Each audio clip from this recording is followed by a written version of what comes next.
Admiral Han Wu stood on the observation deck of Earth's main space station, watching ships from dozens of alien worlds move through the busy traffic lanes above his home planet. It was a sight that should have filled him with wonder, but today, it only brought worry. The communication he had received that morning changed everything. For nearly 200 years, Earth had been part of the Galactic Coalition. Humans served as farmers, miners, and basic workers for the more advanced alien species. Most aliens saw humans as useful but not particularly smart or dangerous. They had simple technology and no real military power, or so everyone believed. Dr. Kim Nari entered the observation lounge, her face showing the same concern that Han Wu felt. She was one of the few people who knew the truth about what humanity had been building in secret. Behind her walked Ambassador Park Hyun, just returned from the Coalition Council meeting on the capital world of Centauri Prime. The vote was not even close, Park Hyun said, his voice tired. The Vorthon Empire convinced the Council that Earth's moon contains the largest deposits of quantum crystals ever discovered.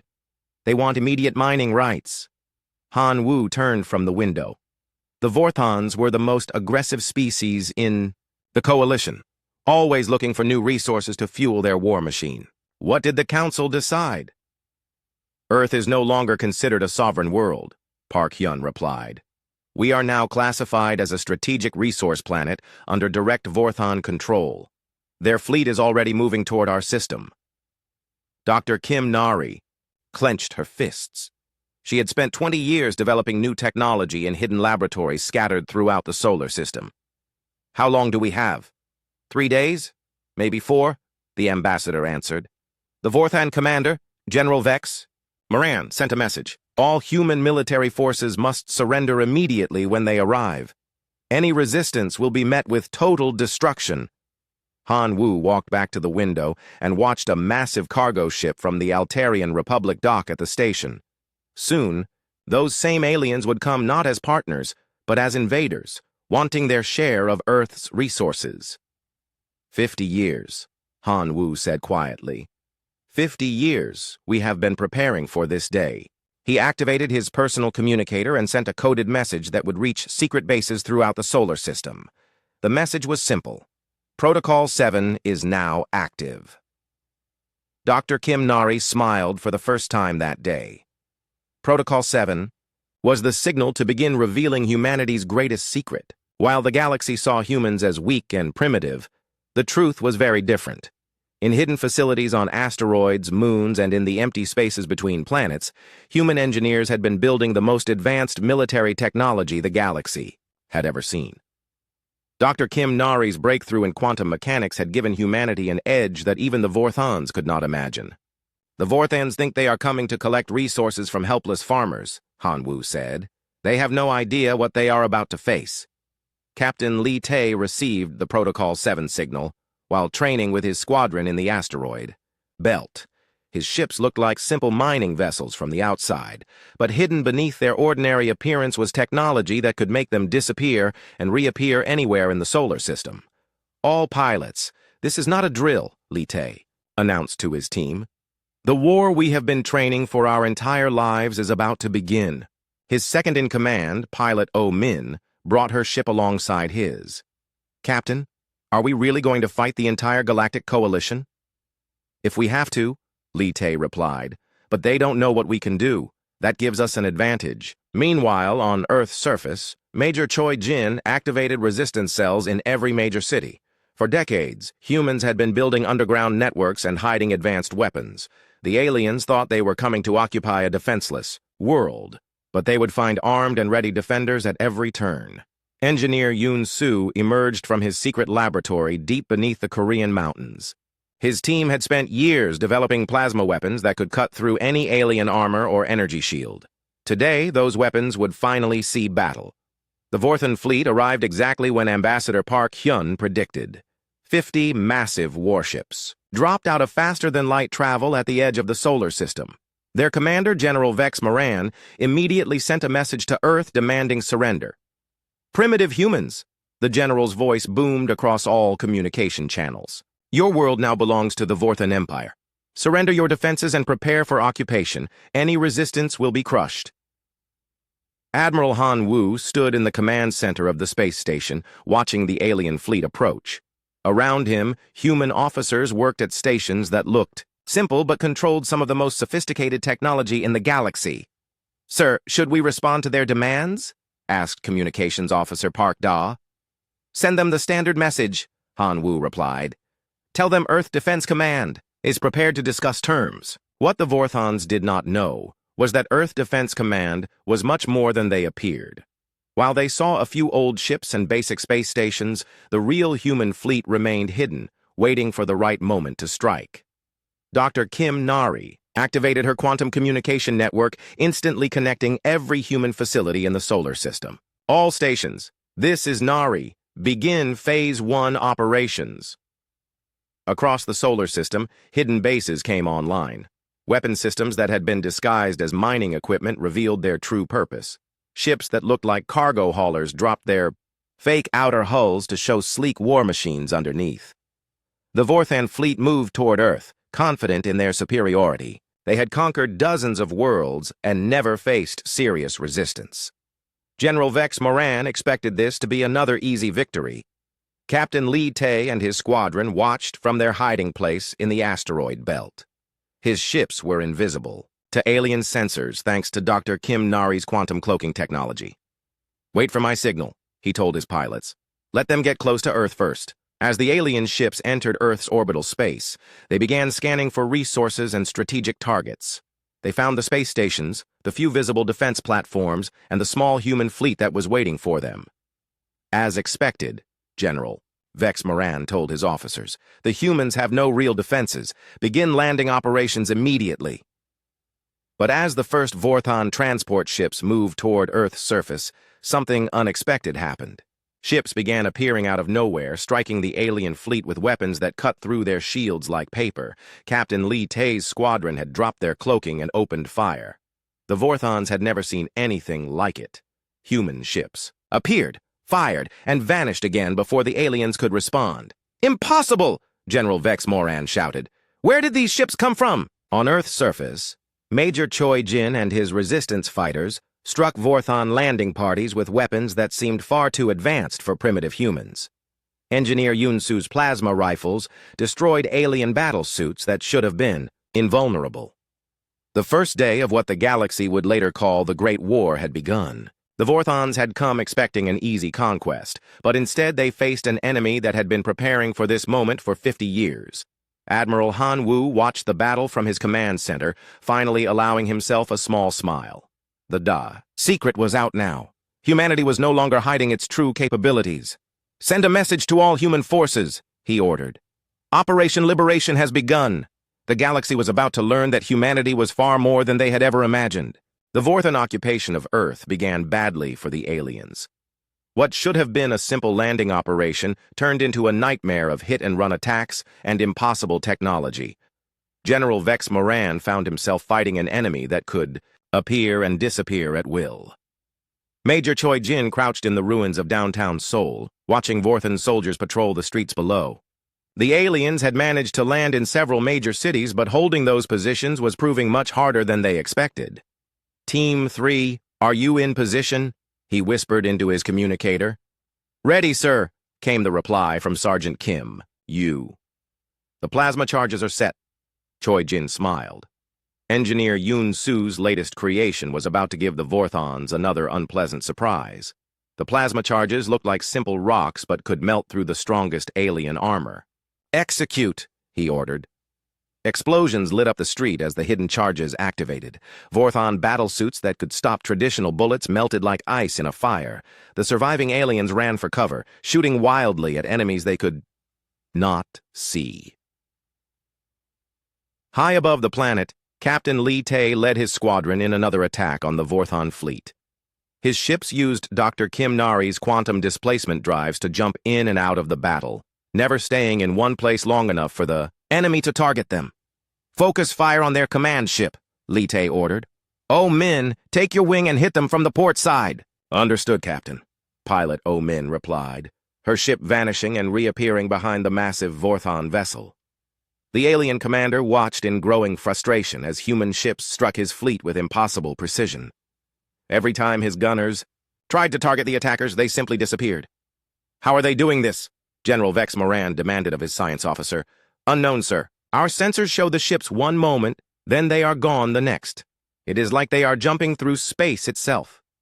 The general's frustration grew worse when news arrived that other coalition species wanted their share of Earth's resources. The Altarian Republic and the Zephyrian Federation both sent fleets toward the human system, expecting to claim mining rights for themselves.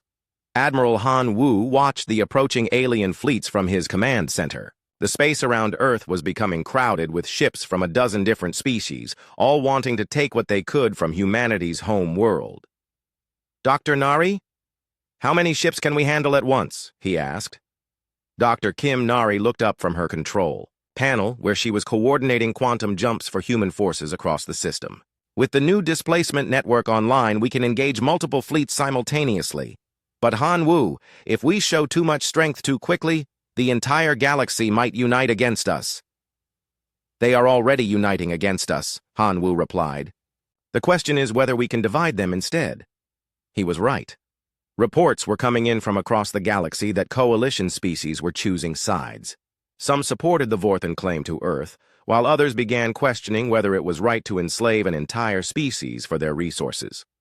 The Kepler Federation, one of the more peaceful coalition members, sent a diplomatic message condemning the invasion. Several smaller species that had been conquered by the Vorthons in the past began to see humanity's resistance as an inspiration. Commander Kang Seo received orders to take the first human dreadnought, Soul's Vengeance, into open battle. The massive ship had been built in secret shipyards in the Kuiper Belt, using technology that surpassed anything the Coalition had ever seen. "All stations prepare for quantum jump," Kang Seo announced. "We are going to show these aliens what human engineering can really do." The Soul's Vengeance appeared in the middle of the Altarian fleet without warning. The alien ships had no time to react before human plasma cannons began tearing through their formations. Tactical Officer Lim Hai coordinated the attack from the bridge. Her battle plans used quantum displacement to make the dreadnought seem like it was attacking from multiple directions at once. "Sir, the Altarians are trying to withdraw," reported Weapons Officer Bei Sol. "Let them go," Kang Seo decided. "We want them to tell the galaxy what they saw here today." The surviving Altarian ships jumped to faster-than-light speed, carrying news of humanity's incredible technology back to the Coalition Council. Within hours, the entire galaxy was talking about the impossible human weapons. On Earth's surface, the resistance was growing stronger every day. Major Choi Jin's fighters had been joined by millions of civilians who refused to accept alien rule. Engineer Yoon Su's workshops were producing advanced weapons faster than the Vorthons could adapt to them. "Sir, we have a problem," Lieutenant Park Min reported to General Vex Moran. "Our ground forces are taking heavy casualties. The humans have weapons we cannot defend against." The general studied tactical displays showing his forces scattered across Earth's continents. Every attempt to secure strategic locations met with devastating resistance.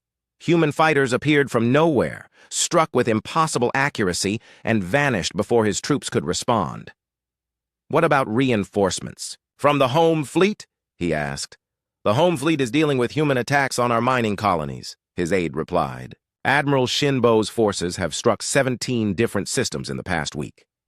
This was news that shocked the Vorthon High Command. Admiral Shinbo led the Second Human Fleet, which had been attacking Coalition supply lines and resource, gathering operations across multiple star systems. The humans were not just defending Earth. They were taking the fight to their enemies' home territories.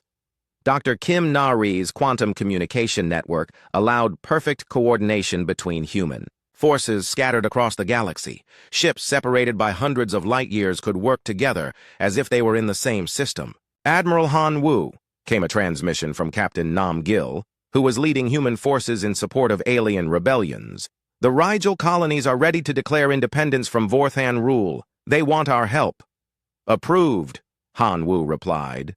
"Colonel Bei Wan will coordinate diplomatic support while you provide military assistance." This was exactly what the Coalition had feared. Human technology was not just advanced, it was inspiring other species to fight for their freedom. Decades of Vorthon expansion were suddenly under threat. The war was spreading beyond Earth faster than anyone had expected. What began as a simple resource grab was becoming a galaxy-wide conflict between the old order and something entirely new. Captain Li Tay returned from his latest mission to find orders waiting for him. "You are being promoted to squadron leader," Admiral Han Wu told him. "We need experienced pilots to train the volunteers coming from newly liberated worlds." "Sir, aliens want to fly with us?" Li Tay asked in surprise. "The Andromedan refugees, the former Vorthon slaves from the outer colonies, even some Altarian defectors," Han Wu explained. "They have seen what we can do, and they want to learn." This was perhaps the most important development of the war so far. Humanity was not just fighting for Earth anymore. They were leading a coalition of species that wanted freedom from the old galactic order. Engineer Yoon Soo worked day and night to adapt human weapons for alien physiology. His plasma rifles were being modified for species with different hand sizes and visual spectrums. The technology that started as purely human was becoming truly galactic. Meanwhile, the Coalition Council on Centauri Prime was in chaos. Ambassador Park Hyun, who had been dismissed and ignored just weeks earlier, now represented a military force that was changing the balance of power across the galaxy. "The human fleet has appeared in the Vega system," reported a panicked Zephyrian delegate. "3 of our mining platforms have been destroyed." "Impossible," declared the Vorthon representative. "Humans do not have faster-than-light travel." "Tell that to the survivors," the Zephyrian shot back. General Vex Moran received orders to end the Earth occupation quickly, before human resistance could inspire more rebellions. But every day brought new evidence that the humans were stronger than anyone had imagined. The first phase of the war was ending, and it had not gone according to any alien plans. Humanity had revealed technology that surpassed the best the Coalition could offer, and they were using it to lead a revolution that threatened to reshape the entire galaxy. As Admiral Han Wu looked out at the stars from his command center, he knew the hardest fighting was still ahead. The galaxy's most powerful species would not give up their dominance without a devastating war. But humanity was ready. They had been preparing for this moment for 50 years, and now the galaxy would learn what humans could really do. The secret was finally out. Admiral Han Wu stood before the emergency session of Earth's Global Defense Council, ready to reveal the truth that humanity had hidden for 50 years. "For 5 decades, we have let the galaxy believe we were simple. Farmers and miners," he began. "While they saw primitive technology and weak defenses, we were building the most advanced military force in galactic history." The holographic displays around the council chamber lit up, showing hidden installations throughout the solar system. Asteroid bases that looked like mining operations revealed massive shipyards. Space stations disguised as research facilities, open to show the most sophisticated weapons ever created. Dr. Kim Nari took over the presentation, explaining the technological breakthroughs that made it all possible. "The quantum displacement drive allows our ships to jump instantly across space. Our plasma weapons can cut through any known material. Most importantly, our AI-assisted targeting systems can track and engage thousands of targets simultaneously." Council members stared in amazement at the ships emerging from hidden bases. The human fleet was 10 times larger than anyone had imagined, equipped with technology that seemed like magic compared to standard Coalition equipment. Commander Kang Seo brought the Soul's Vengeance back to Earth orbit, no longer hiding its capabilities. The massive dreadnought dwarfed the alien ship still fighting in Earth space. Its hull was made of self-repairing smart materials that could withstand direct hits from the heaviest Coalition weapons. "Sir, we are receiving surrender requests from the remaining Vorthon ships," reported Communications Officer Lee Daw. "Tell them to withdraw to the edge of the system and wait for instructions," Kang Seo replied. "We are not done with them yet." The second human fleet, led by Admiral Shin Bo, struck deep into Vorthon territory. Her rapid assault ships used quantum displacement to attack supply convoys and military bases across multiple star systems. The Vorthons found themselves fighting enemies that could appear anywhere at any time. "Target their fuel refineries on Kepler 442, Admiral Shin Bo ordered. "Without fuel, their fleet cannot operate." Her flagship, the Busan Thunder, emerged from quantum space directly above the heavily defended Vorthon facility. The base's shields designed to stop conventional attacks, proved useless against human plasma cannons that operated on entirely different principles.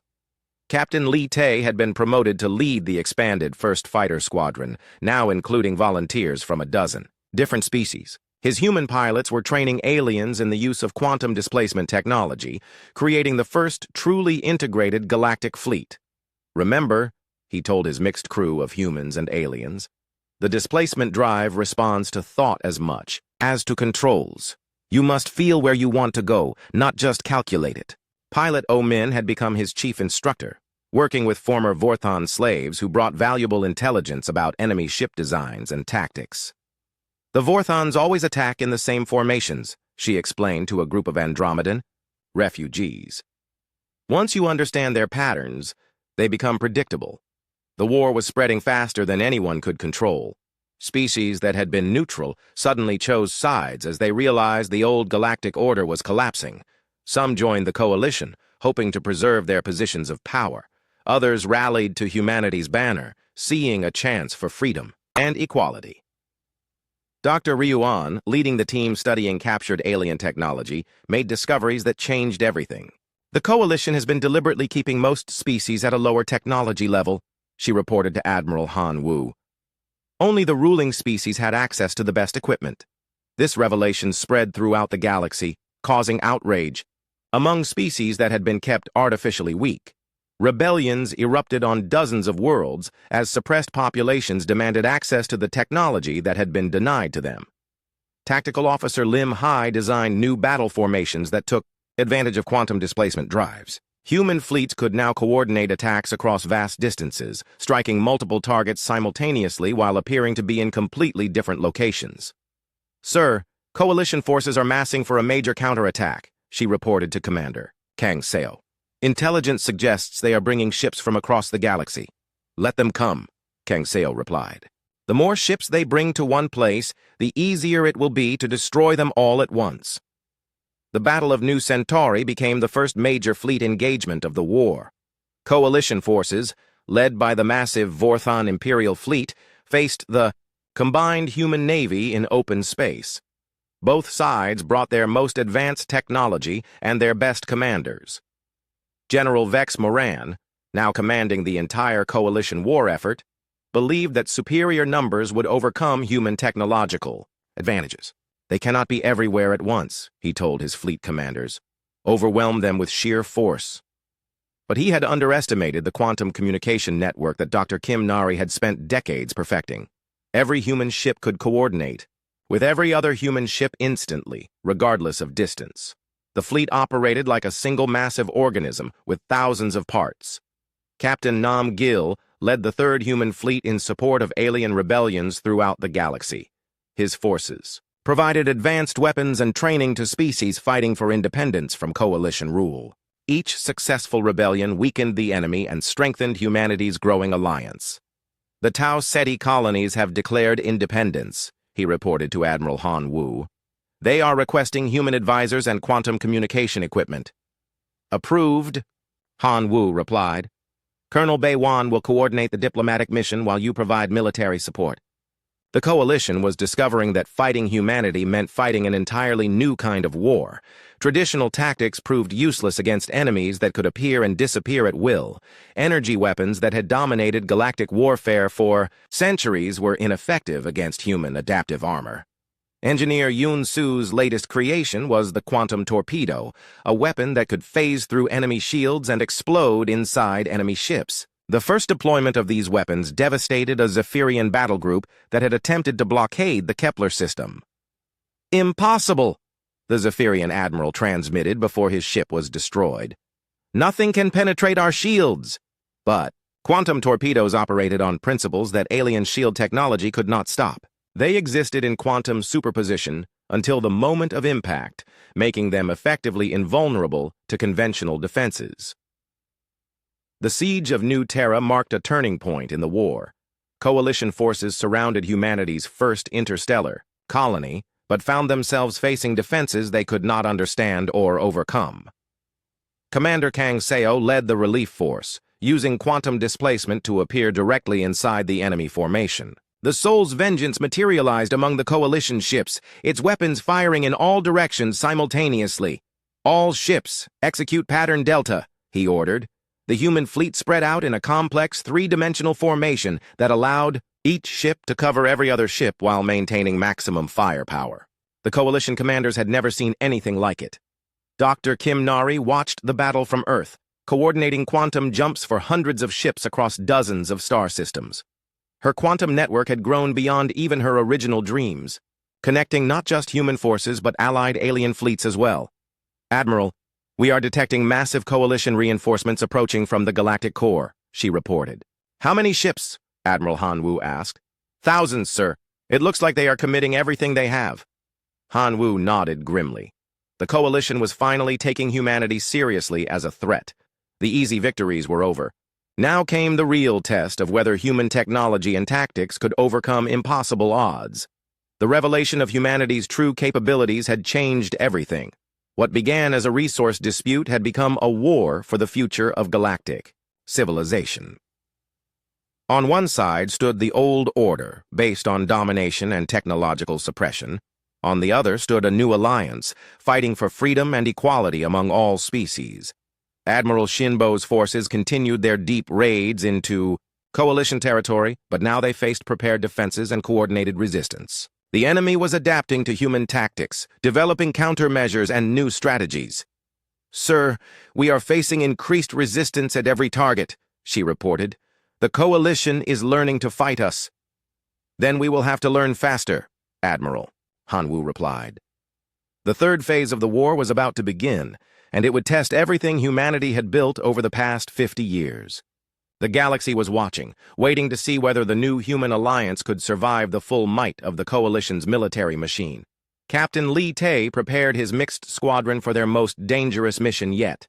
They would strike at the heart of Coalition power, targeting the command centers that coordinated enemy fleets across the galaxy. "Remember," he told his pilots, "we are not just fighting for Earth anymore. We are fighting for every species that wants to be free." That hidden arsenal had been revealed, and now it would be tested in the greatest war the galaxy had ever seen. The war had spread beyond anyone's control.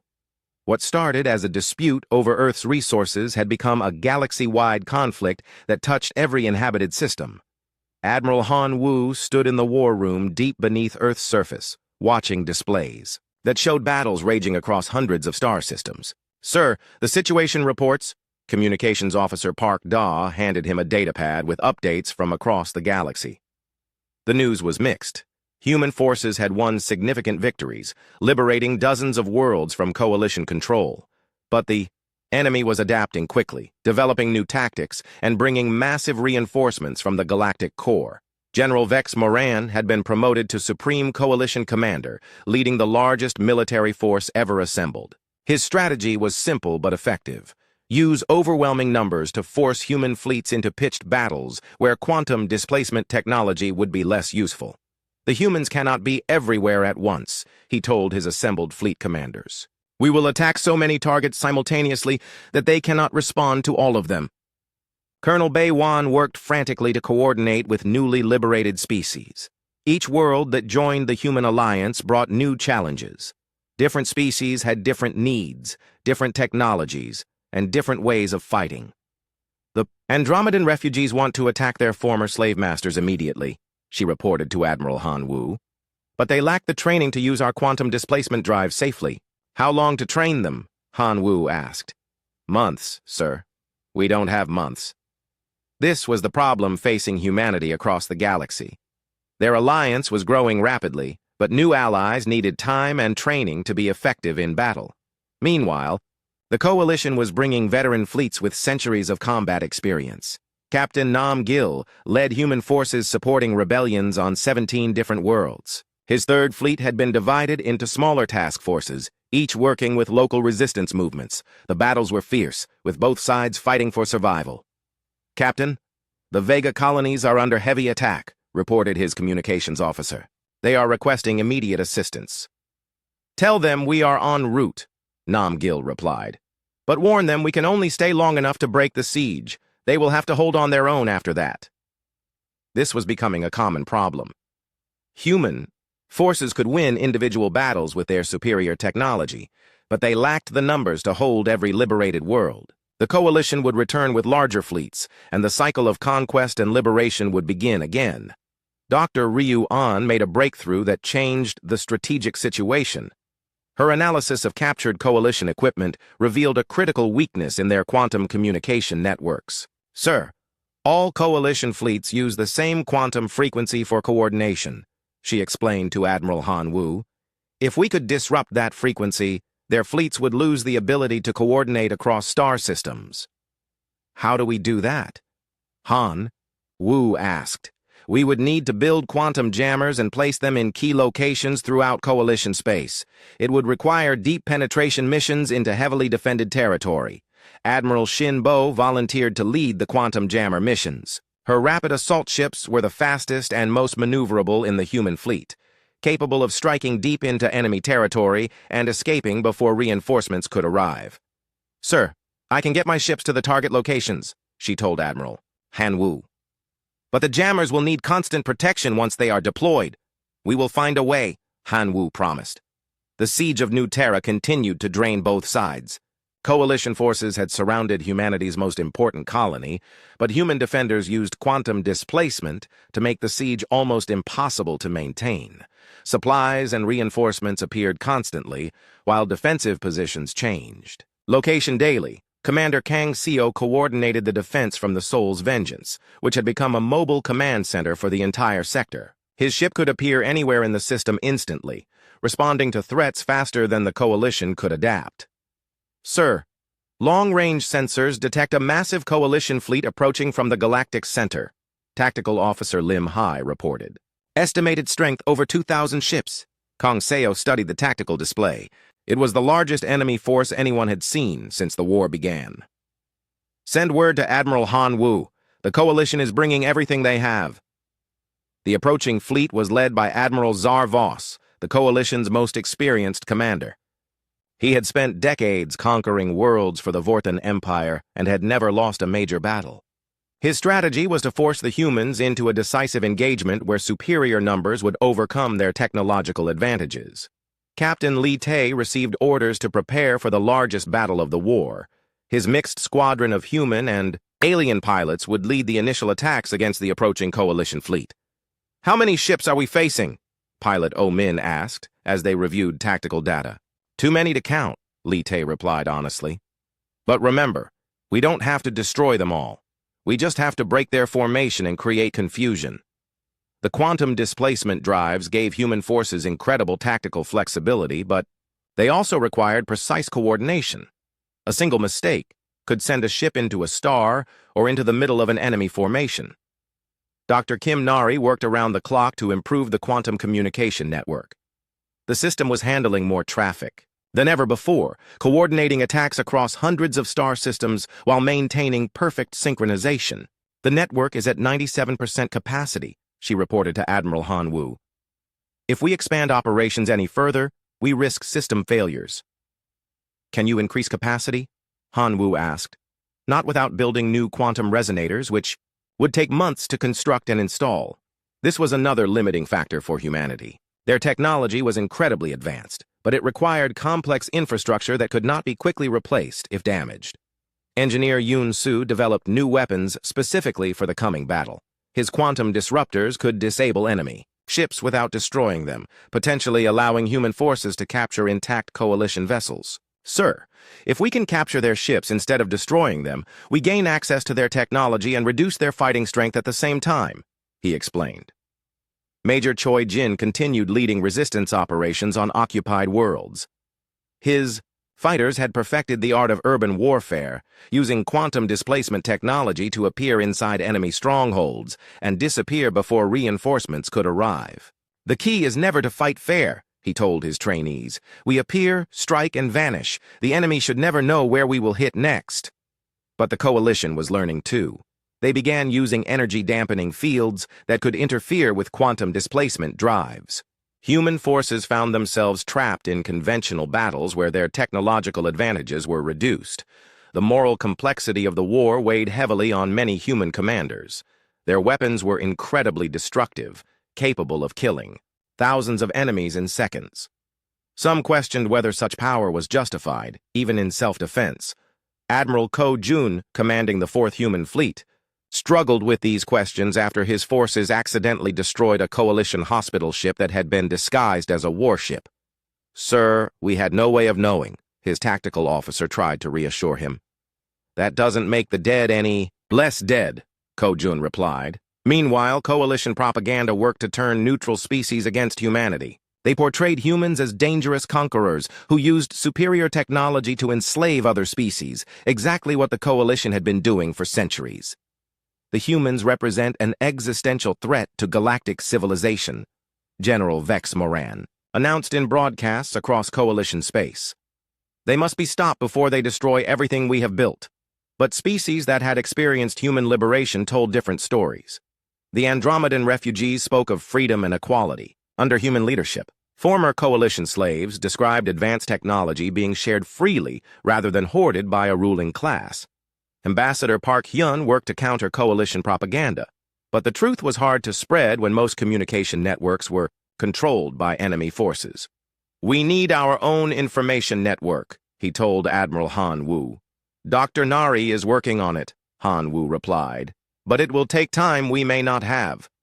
The Battle of Proxima Centauri was about to begin. Both sides had committed their strongest forces to what everyone knew would be the decisive engagement of the war. If humanity won, the coalition might collapse. If they lost, the rebellion would be crushed. Captain Nam Gil received orders to abandon his support missions and bring all available forces to Proxima Centauri. Every human ship would be needed for the coming battle. "Sir, what about the worlds we are protecting?" his officers asked. "They will have to survive on their own," Nam Gil replied grimly. "If we lose this battle, there won't be anyone left to protect them." Admiral Shin Bo completed her final quantum jammer mission just as the coalition fleet arrived at Proxima Centauri. The jammers were now active throughout coalition space, disrupting their communications and coordination. "Sir, enemy fleets are reporting communication failures across multiple sectors," Dr. Ryoan reported. "The jammers are working, but the coalition had adapted to this possibility. Admiral Zarvos had trained his... The darkness came suddenly and without warning. Admiral Han Wu watched in horror as the displays in his command center showed coalition fleets overwhelming human positions across the galaxy. The massive enemy counteroffensive had begun, and humanity was losing. "Sir, we have lost contact with the Vega colonies," Communications Officer Park Da reported, her voice shaking. "The Kepler Defense Fleet has been destroyed. Admiral Shinbo's task force is missing in action. The quantum communication network that had given humanity such an advantage was being systematically destroyed. Coalition forces had learned to target the quantum resonators that made instant coordination possible. Without their technological edge, human forces found themselves fighting a conventional war they could not win." General Park Dae coordinated the desperate defense of Earth's outer colonies. His forces fell back system by system, trying to buy time for evacuations and reinforcement. But the coalition advance seemed unstoppable. "How many refugees are we processing?" he asked his aide. "Nearly 1 million, sir, from 17 different worlds. Our ships cannot carry them all." This was the human nightmare scenario.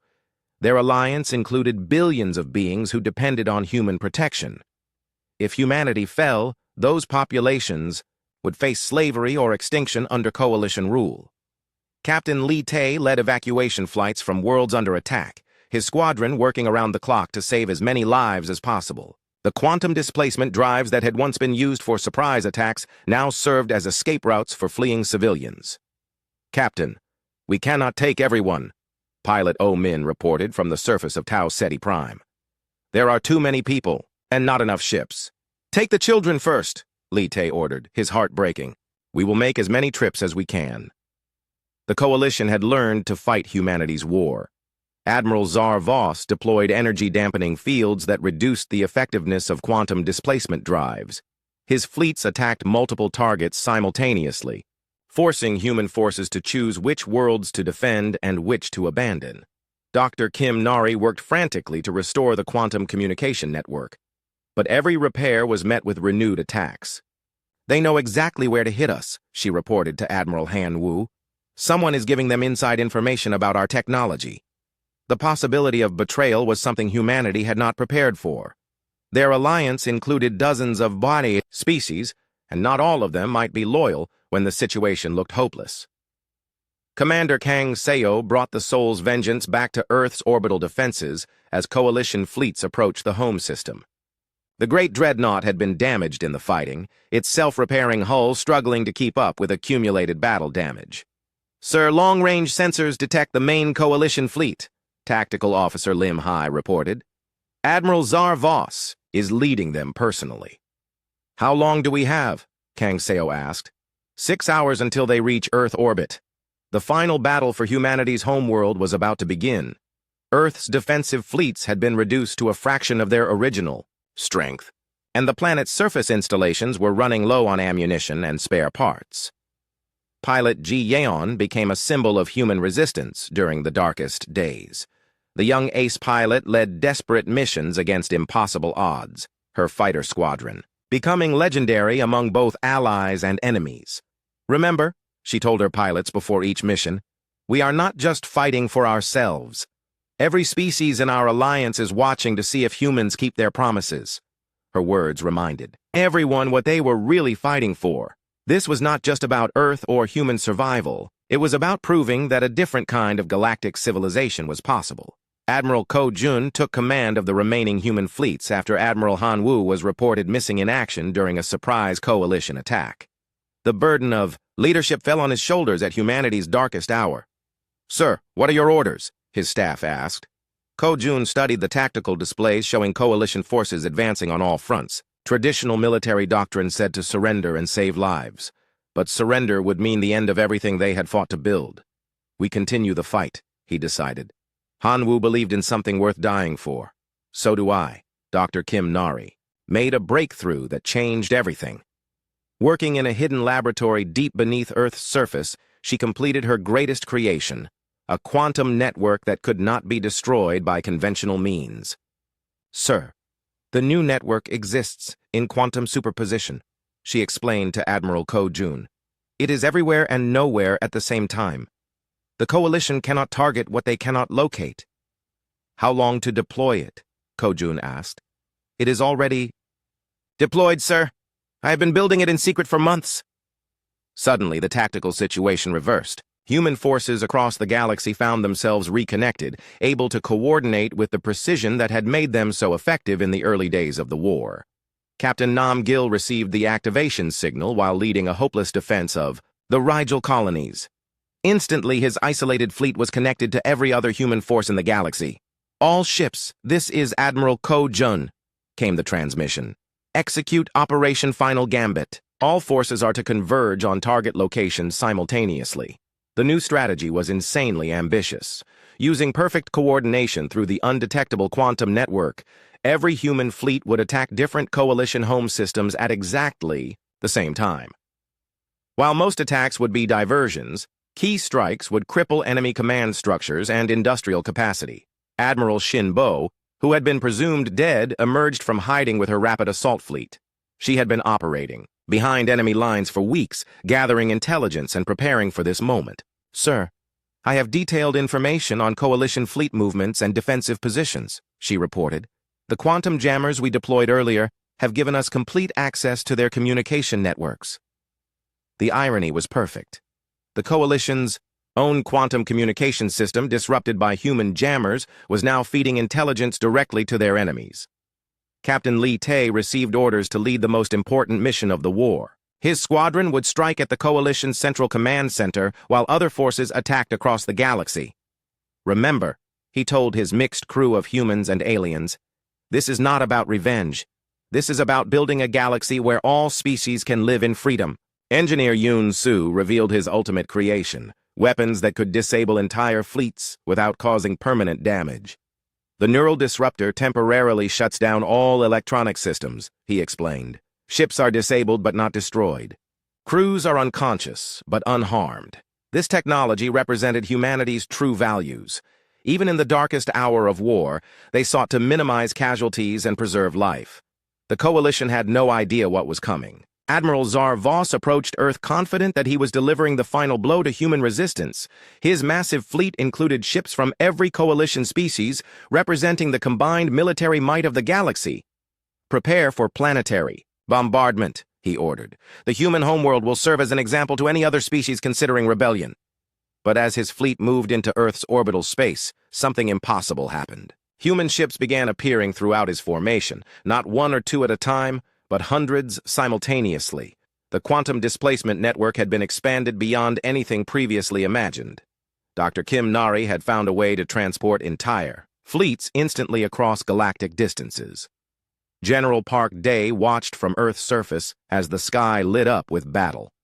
The final engagement was happening directly above humanity's homeworld, visible to everyone on the planet below. "Sir, the children are asking if we are winning," one of his aides reported from the emergency shelters.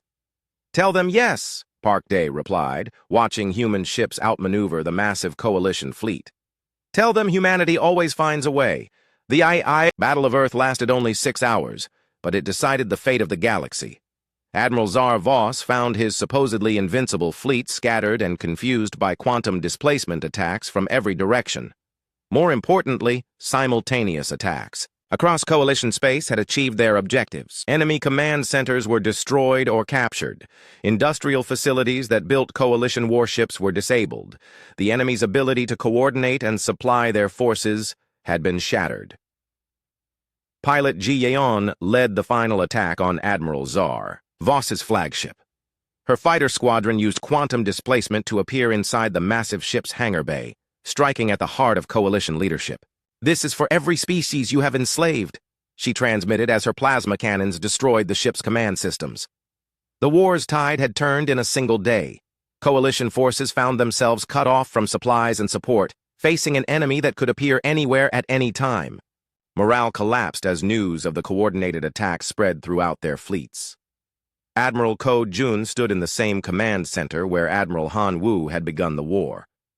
The displays now showed coalition forces in retreat across the galaxy, their alliance crumbling as individual species began negotiating separate pieces. "Sir, we are receiving surrender requests from 17 different coalition fleets," Communications Officer Park Da reported. "Accept them all," Ko Jun ordered. "But make it clear that surrender means accepting our terms for a new galactic." The final offensive began at dawn, Earth time. Admiral Ko Jun stood in the command center that had been Admiral Han Wu's, watching as human forces executed the most ambitious military operation in galactic history. Every ship, every squadron, every fleet moved with perfect coordination thanks to Dr. Kim Nari's undetectable quantum network. "All forces report ready," Communications Officer Park Da announced. "The galaxy-wide assault can begin on your command." Ko Jun took a deep breath. This moment would decide whether humanity's vision of a free galaxy would become reality or remain an impossible dream. "Execute Operation Final Dawn," he ordered. Across hundreds of star systems, human fleets appeared simultaneously at coalition. Strongholds. The quantum displacement drives that had once been humanity's secret weapon now transported entire armadas instantly across the galaxy. Captain Lee Tae led the assault on the Coalition's primary command center at Centauri Prime. His mixed squadron of human and alien fighters materialized directly above the planet's capital city, their ships appearing like ghosts in the morning sky. "Remember," he told his pilots, "we are here to liberate, not to conquer. Target military installations only. Protect civilian populations." This was the difference between humanity and their enemies. Even in the final assault, human forces followed strict rules of engagement designed to minimize casualties and preserve life. Commander Kang Seo brought the Soul's vengeance into the heart of the Vorthan home system. The massive dreadnought appeared without warning above the enemy's primary military shipyard, its weapons already charging. "Sir, the Vorthans are requesting terms," Tactical Officer Lim Hai reported. "They want to negotiate." "Tell them to stand down all military forces first," Kang Seo replied. "Then we will talk." The Vorthan Empire, which had started this war by trying to enslave Earth, now found its own homeworld under threat. Their supposedly invincible war machine had been outmaneuvered by species they had considered primitive. Admiral Shinbo led simultaneous strikes against coalition supply centers throughout the galaxy. Her rapid assault ships used quantum displacement to destroy fuel depots, ammunition stockpiles, and maintenance facilities. Without these resources, enemy fleets became helpless. "Sir, coalition forces are reporting critical supply shortages across all sectors," she transmitted to Admiral Ko Jun. "Their ability to continue fighting is severely compromised." Dr. Kim Nari monitored the quantum network from her control center deep beneath Earth's surface. The system was handling more traffic than ever before, coordinating attacks across hundreds of light years while maintaining perfect synchronization. "Admiral, all objectives are being achieved ahead of schedule," she reported. "Coalition resistance is collapsing faster than our most optimistic projections." But even as victory seemed certain, Dr. Kim Nari was working on her greatest creation yet. The weapons that would end the war without destroying the enemy. Engineer Yun-Su's neural disruptors had been improved and scaled up. The new devices could disable entire fleets without causing permanent damage. Ships would be helpless, but crews would survive unharmed. "Sir, the neural disruptor arrays are ready for deployment," he reported to Admiral Ko Jun. "We can end this war in minutes without firing another shot." This was humanity's ultimate demonstration of their values. Even after suffering massive casualties and facing extinction, they chose mercy over revenge. Captain Nam Gil received orders to deploy the neural disruptors against the largest remaining coalition fleet. Admiral Zarvos had regrouped his forces for one final desperate attack, but his ships would never reach their targets. "All ships, prepare for neural disruptor deployment," Nam Gil announced. "Remember, these are not our enemies anymore. They are future allies who just don't know it yet." The weapons activated simultaneously across the enemy formation. Thousands of coalition ships simply stopped fighting, their crews unconscious but alive, their vessels intact but powerless. The Battle of Proxima Centauri became the final engagement of the Galactic War. Coalition forces made their last stand in the system where humanity had first revealed their true capabilities. The irony was not lost on anyone. Pilot Ji Yeon led her fighter squadron through the disabled enemy fleet, her ships weaving between the powerless warships like dancers through a forest. "It's beautiful in a way," she transmitted to her wingman. All these ships that were built for war, now silent and peaceful. General Park Dae coordinated ground operations on worlds where coalition forces had refused to surrender. But even these battles were brief, as human forces used their technological advantages to overwhelm resistance quickly and efficiently. "Sir, the last Vorthan stronghold has surrendered," he reported to Admiral Ko Jun. "The war is over."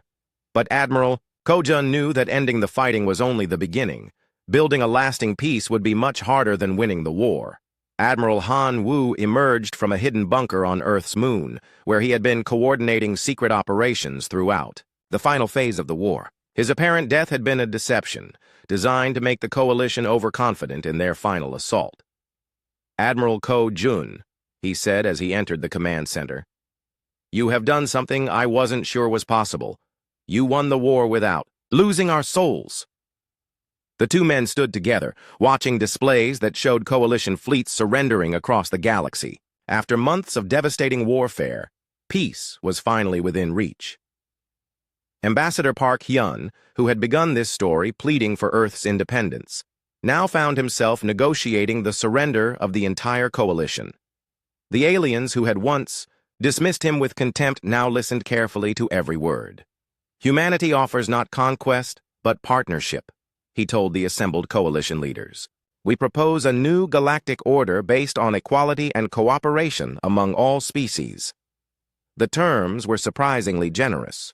Coalition leaders who agreed to democratic reforms and equality for all species could remain in power. Those who refused would be replaced by elected representatives from their own populations. Dr. Ryu On revealed the full extent of humanity's discoveries about coalition technology suppression.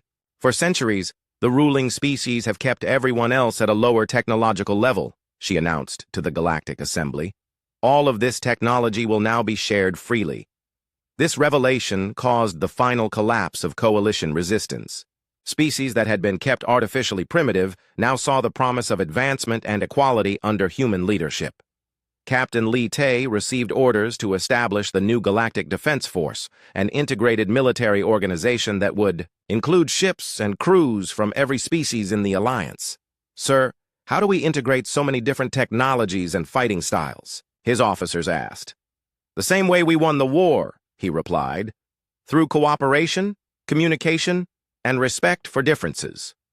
The quantum communication network that Dr. Kim Nari had built for military purposes became the foundation for a new, galactic civilization. Every world, every ship, every space station could now communicate instantly with every other location in the galaxy. "Admiral," she reported to Han Wu, "I am receiving requests for quantum communication equipment from over 3,000 worlds. Everyone wants to be connected to the network."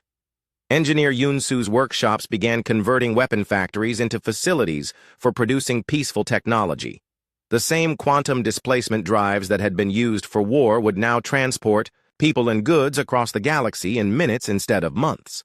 The liberation of the galaxy was complete, but the work of building a better civilization was just beginning. Former coalition worlds needed help establishing democratic governments. Newly freed species needed education and technology to participate as equals in galactic society. Commander Kang Seo was appointed to oversee the transition of former coalition military forces. Many alien officers chose to join the new Galactic Defense Force, bringing valuable experience and different perspectives to human military doctrine. "Sir, the Vorthon Admiral Zar Voss has requested a meeting," his aide reported. "Send him in," Kang Seo replied. The former enemy commander entered with obvious reluctance, but his words surprised everyone present. "I have studied your tactics and your technology," Admiral Zar Voss said, "but what impressed me most was your restraint. You could have destroyed us all, but you chose mercy instead. Perhaps there is something to learn from human ways." Major Choi Jin worked to establish police forces on liberated worlds, training local populations to maintain order and protect civil rights. His experience in resistance fighting made him uniquely qualified to help others transition from oppression to freedom. "The hardest part," he told his trainees, "is learning to trust that freedom is real. Many of these populations have been slaves for centuries." General Park Day coordinated refugee resettlement efforts, helping displaced populations return to their homeworlds or find new homes in the expanding alliance. The logistics of managing billions of beings across hundreds of worlds required unprecedented cooperation. "Sir, we have successful integration reports from 47 worlds this week," his staff reported. "Former coalition species are adapting to democratic governance faster than expected." Admiral Shinbo led exploration, missions to establish contact with neutral species beyond coalition space. The galaxy was much larger than the old empire, and humanity,